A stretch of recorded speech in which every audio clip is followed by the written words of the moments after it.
একটা রুমে তিনজন তিনটা রুমে গেছে। যাওয়ার পরে একটা বস্তা আছে, বস্তার মধ্যে টাকাগুলো আছে। ওই মানুষটা টাকা নিতে গেছে। যাওয়ার পরে ওই ভূতটা পিছন থেকে বলছে যে টাকায় হাত দিস না, যদি টাকায় হাত দিস তাহলে আমি তোরে মেরে ফেলবো। এবং আসসালামু আলাইকুম। তো সবাই কেমন আছেন? আশা করি ভালো আছেন। তো আমি আল্লাহর রহমতে অনেক ভালো আছি। আপনারা যারা প্রতিদিন নতুন নতুন ফাইনাল কার্টুন ভিডিওগুলো দেখতে চান তারা আমার চ্যানেলটাকে সাবস্ক্রাইব করে আমার পাশেই থাকুন প্রতিদিন নতুন নতুন অথবা ফানি কার্টুন ভিডিওগুলো দেখার জন্য। কিরে বন্ধু, আমি তো তোরে বারবার খাওয়াই, আজকে তুই আমারে খাওয়া একটু। তুই তো সারা জীবন কিপটামি করে আসলো, আজকে একটু খাওয়া। খাওয়াবো, সমস্যা নাই, কিন্তু আমি একটা প্রশ্ন করবো, যদি উত্তর দিতে পারিস তো তোরে খাওয়াবো, বুঝছস? আরে আমি খুব ভালো করে জানি যে তুই যে প্রশ্ন করবি ওটার আমি কিছুই পাম না, তাও কর দেখি, চল তোর পকেট থেকে কিছু টাকা খসাতে পারি। আরে না না, সহসাই ধর্ম। আচ্ছা, কত একটা বাড়ির মধ্যে একটা ভূত আছে, আর ওই বাড়ি অনেকগুলো টাকা আছে। তিনজন মানুষ গেছে ওই টাকাগুলো চুরি করবে, বুঝছো? তিনজন আলাদা আলাদা রুমত খুঁজিচ্ছে।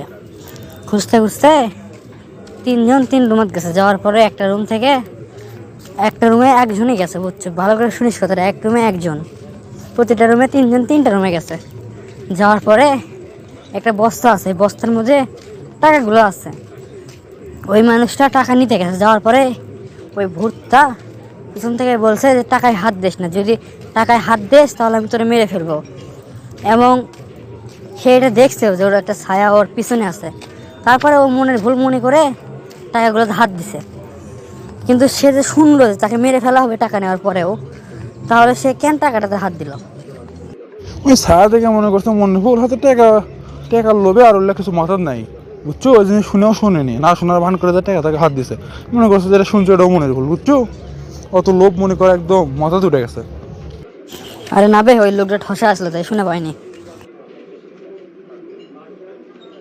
এই শালা, প্রথমটা যদি পারলি না, তারা পরেরটা ধরি। ওই ওই একই প্রশ্নই। আর তো বাকি দুজন ব্যস্ত আছে, দেখি তুই কী করিস। মনে কর যে আরেকজন অন্য রুমত গেছে। যাওয়ার পরে দেখে যে ওই ভূতটারে শুতে আছে। এখন অবাক হয়ে গেছে। এখন ওই ভূত অক করছে, আর যদি তুই এর থেকে সবাক ডাক দিয়ে চলে যাওয়ার পাস তাহলে তোকে আমি ছেড়ে দেবো। কিন্তু কাকু ডাকে পাচ্ছে না, মনে কর একদম চুপ হয়ে গেছে। কিন্তু কৃষক চুপ হয়ে গেছে, আমার কেন কর। আর এটা তো খুব সোজা, এমনিতে ভয়েতে তো আমারই মুখ বন্ধ হয়ে যায়। উনি তোর সামনাসামনি একটা ভূত দেখছে, তাহলে আর মুখ বন্ধ হবি না? এটা সোজা, এটা তো আমি পাচ্ছি, তাই না? আরে না, এটাও তুই পাসনি। ওই লোকটা বোবা আসছিল, তাই আমি কথাই খবর পাইনি। আমি কি চিল্লাবি? আচ্ছা লে, শেষের একজন বেঁচে আছে, যদি এই উত্তরটা তুই দিবে পাস তোর কাছে আমি খিলাম যা। এখন কত শেষের ওই লোকটা আর রুমত গেছে, যার কাছে পুরো রুম অন্ধকার, আলো জ্বলাছে ওই, তাও দেখে অন্ধকার, বুঝছু? তাই ভোট দিয়ে এখন করছে যে তুই যদি এর থেকে বই সামনে দরজা খোলা আছে, যদি এই দরজাতে বাইরে চলে যার পাস তোকে আমি ছেড়ে দেবো, মারবো না। দুজনে তো মেরে ফেল দিছে, তোকে আমি মারবো না। এখন তুই যা। তারপর ভূতের আলো জ্বলে ওয়াক দিল যে তাও তুই যা, তুমি মারবো না, তোর মানে দয়া হচ্ছে আমার, তুই শেষে বাঁচে আছো, তুই চলে যা। কিন্তু তাও ওই লোকটা কিছু বাড়ালো না। হয়তো ওই ঘরত কোনো দরজাই আসলো না, ভূত মিশা কথা বলছে, তাই আমি বারাবার পাইনি, বুঝছো?